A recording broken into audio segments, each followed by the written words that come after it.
Teresa appeared at our coffee hour. And so I'm just gonna give a few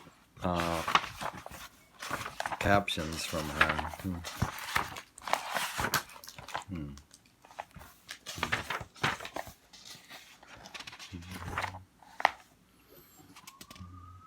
She had an extremely active life, and she was also a poet.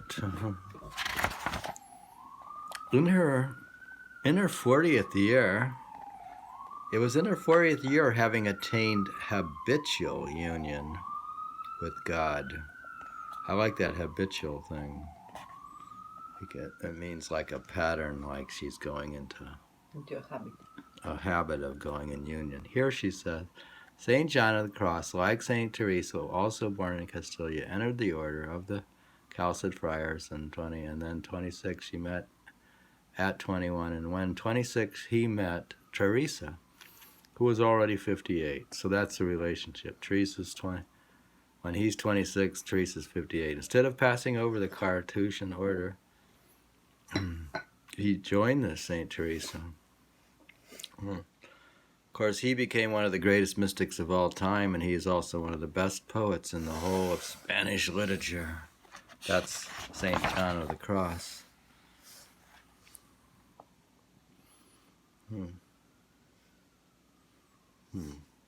Repeats constantly no nada, a not nothingness. John of the Cross? Because you have so many St. Johns, it's difficult to know who is who. Well, you should know who he is. He's famous. God has spoken. This is from St. John of the Cross.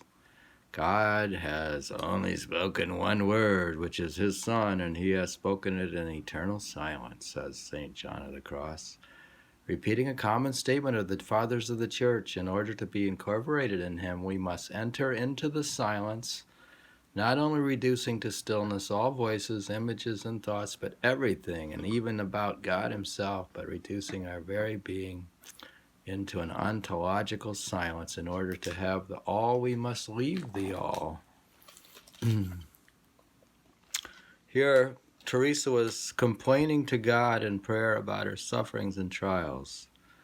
She heard the Lord telling her, Teresa, so do I treat my friends, making her hereby understand the purificatory character of suffering. But Teresa, who knew it already, answered boldly, that's why you have so few friends. God has very few friends. He makes people suffer, so he has very few friends. Like on Facebook, how many does he got? Obviously, by the very fact that one is a saint, he or she reflects the sanctity of God, but the color of the divine light may be red color of love, or the green of hope, the violet of penance, the infrared of an unsophisticated surrender, or the ultraviolet of mysticism.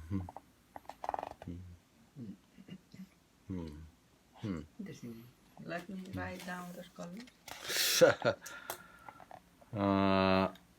Color red is love, color green is hope, violet of penance, red infrared of unsophisticated surrender. Green, after green, yellow, you said. Violet is penance. No, you're right. After green.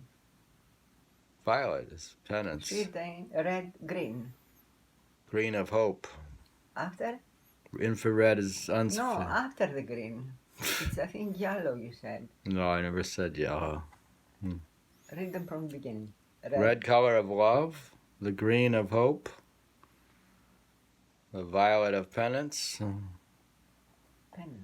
I don't know what infrared of unsophisticated surrender is. Or the ultraviolet of mysticism. Ultraviolet. I don't know what ultraviolet is. Well, I can go on. You have to.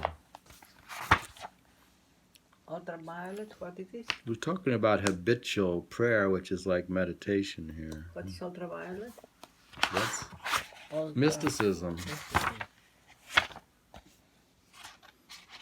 Now look at how her life was. She had enormous correspondence, kept her up at times until 2 or 3 in the morning, And then she had the obligation of writing at 5 in the choir.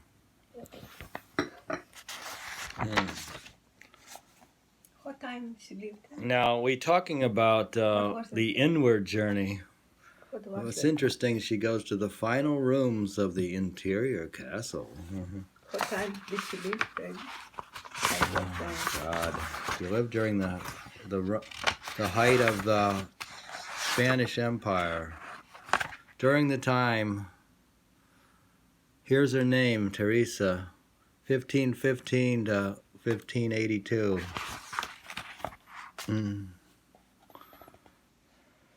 She read some books like the Letters of St. James, the Morals of St. Gregory, the Confessions of Augustine, the Cassian. And here's the part here, when the Inquisitor General Don Valdez published the Notaris Index of Forbidden Books in 1559, Teresa complied and parted with a number of her cherished books. Afterwards, she heard these words from the Lord: "Don't be sad, for I shall give you a living book." That's the part I like. She's got a living book now. She is a book. And her living book is the interior castle. And we're reading about it.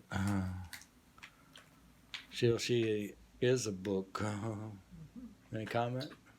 Not really. That's just an introduction to Teresa of Avila, who was friends with Saint John of the Cross from Spain. She's